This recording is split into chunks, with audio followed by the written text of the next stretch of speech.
Hi. இன்றைக்கி ஆக்சுவலாக ஒரு சூப்பரான ஒரு படம் பார்த்தேன். அது கண்டிப்பாக உங்கள்கிட்ட ஷேர் பண்ணி ஆகணும் அப்படின்னு நான் முடிவு பண்ணியிருந்தேன். என்ன அப்படின்னா, வாழை 2 பயோபிக் ஆஃப் மில்லியன் ப்ரோஸ் அப்படின்றது தான் அந்த படத்தோட டேக்லைன். அண்ட் இந்த படத்தோட ஹெட்டிங் வாழை 2 தியேட்டர்ஸ்லலாம் இருக்குது. நம்ம இப்போ ரீசன்ட் டேஸில் ஒரு 2 வீக்ஸ் முன்னாடியெல்லாம் இறங்கிச்சுன்னு நினைக்கிறேன். இந்த படம் நான் பார்த்ததுக்கப்புறம் ஒரு சூப்பரான ஒரு படம் கைஸ். ஆக்சுவலாக அது நான் எப்படி எக்ஸ்பிளைன் பண்ணுறதுன்னா, அந்த படம் ஃபஸ்ட் ஹாஃபில் வந்து செமையாக ஃபன் மூமெண்ட்ஸு, ரொம்ப சிரித்து அந்த மாதிரி போயிடுச்சு. செகண்ட் ஹாஃபில் நம்மளை வந்து ஒரு மாதிரி அழுக வச்சுட்டாங்க. ஆக்சுவலாக நான் அழுதுட்டேன் ஆனஸ்ட்டாக.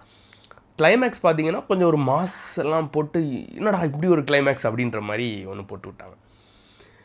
வாழை 1 இருக்குது ஆக்சுவலாக. இதோட கண்டினியூட்டியான்னு கேட்டால் இல்லை, நீங்கள் வாழை 1 தனியாக பார்த்துக்கலாம். பட் வாழை 1 படம் வந்துட்டு நிறைய பேர் பார்த்துருப்பீங்க, ஹாட்ஸ்டாரில் இருக்குது. அது எப்படின்னா ஃபுல்லாக அப்பா பையனோட சென்டிமெண்ட்டில் போகும். ஆக்சுவலாக இந்த படம் நீங்கள் பார்த்தீங்கன்னா உங்கள் சிப்ளிங்ஸ் மேலே ஒரு திடீர்னு ஒரு பாசம் வந்துடும். எல்லாருக்கும் அவங்கவுங்க அண்ணன் தம்பி மேலே பாசம் இருக்குன்னு வச்சுக்கோங்க. பட் நம்ம பெருசாக வெளியே காட்ட மாட்டோம். பட் இந்த படம் பார்த்துட்டிங்கன்னா அவ்வளோதான், உங்கள் அண்ணனையோ உங்கள் அக்காவையோ உங்கள் தம்பியோ தங்கச்சியோ விட்டு பிரிய மாட்டீங்க. அந்த மாதிரி ஒரு ஸ்ட்ராங்கான ஒரு கனெக்ஷன் வந்து இந்த படத்தில் கொடுத்துருக்காங்க கைஸ். அது மட்டும் இல்லாமல் அப்பா பையனுக்குள்ள சென்டிமெண்ட், ஆக்சுவலாக அந்த ஒரு கிரேட்டஸ்ட் சென்டிமெண்ட் எவர்னால் அப்பா பையனோட கான்செப்ட் தான் சொல்லுவாங்க. அந்த சென்டிமெண்ட்லலாம் பயங்கரமாக அழ வச்சுட்டாங்க. ஆக்சுவலாக நான்லாம் அழுதுட்டேன்.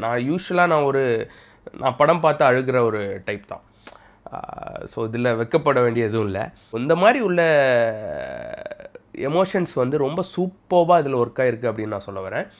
அண்ட் இதில் அவங்க கேஸ்டிங் நீங்கள் பார்த்தீங்கன்னா, இது வந்துட்டு கேரளாவில் இப்போ நம்ம நிறைய இன்ஃப்ளூயன்சர்ஸ் வந்து யூடியூப்பில் இன்ஸ்டாகிராம்லலாம் வீடியோஸ் போடுறாங்க இல்லையா, அந்த மாதிரி உள்ள டேலண்டடான பீப்புளை எடுத்து இந்த படத்தில் கேஸ்ட் பண்ணியிருக்காங்க. ஒரு 4 ஃப்ரெண்ட்ஸ், அவங்க எப்படி அந்த லைஃப்பில் வந்துட்டு அந்த காலேஜ் டைம் முடிச்சுட்டு ஒரு வேலைக்கு போகும்போது அது எப்படி அந்த லைஃப் சைக்கிள் வந்து எப்படி அது ஃப்ரேம் ஆகுது, அதில் என்னெல்லாம் அவங்க ஃபேஸ் பண்ணுறாங்க, அவங்க ஃபேமிலிஸ்குள்ளே நடக்கிற ஒரு இது, ஃப்ரெண்ட்ஸ் ஒருத்தர் எப்படி ஹெல்ப் பண்ணுறாங்க, இதுதான் முழுக்க கதை. இது பெரிய மூக்க சுற்றுற கதை அந்த மாதிரிலாம் இல்லை. நார்மலாக எல்லா லைஃப்பில் நடக்கிற கதை. பட் அதை எவ்வளோ இன்ட்ரெஸ்டடாக காட்டுறாங்க அப்படின்றது தான் இருக்குது இந்த மலையாளம் சினிமா. ரொம்ப சூப்பர். ஆக்சுவலாக இதில் ஒரு ஹாஷிர், ஆலன், அஜின் ஜாய், விநாயக் அப்படின்னு சொல்லிட்டு ஒரு 4 பேர், இவங்கெல்லாம் யூடியூப்பில் நான் சொன்ன மாதிரி வீடியோஸ் போடுறவங்க. ரொம்ப சூப்பராக நடிச்சிருக்காங்க. அது நடிச்சிருக்காங்கன்றா அதில் வாழ்ந்துருக்காங்கன்றது தான் சொல்ல வரணும். ரொம்ப சூப்பராக இருந்துச்சு. நீங்கள் கண்டிப்பாக ஒரு நல்ல மூவி, ஒரு ஃபீல் குட் மூவி மலையாளத்தில் தேடிட்டுருக்கீங்க அப்படின்னா நான் அந்த வாழை 2 ரெக்கமெண்ட் பண்ணுறேன் கைஸ்.